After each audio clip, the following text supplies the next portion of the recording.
policies. You look at Syriza in Greece, for instance, it came to power promising that it's going to have a completely different policy. Syriza was a left-wing organization. But having come to power, since it could not get out of this syndrome of being trapped in a globalized framework, it had to pursue the same policies.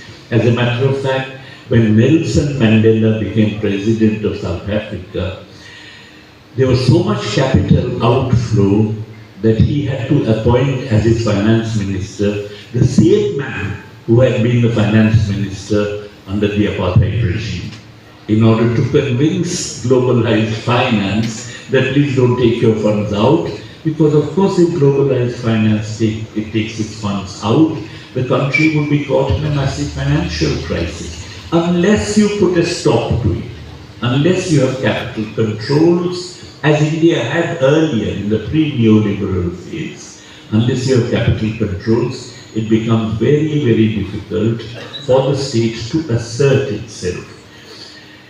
Now, that being the case, one area in which the state withdraws is its support to peasant agriculture, to petty production, and therefore these sectors become unviable, with large numbers of peasants suffering losses in their living standards, and in any case trying to migrate to cities, swelling the army of people looking for jobs in the cities.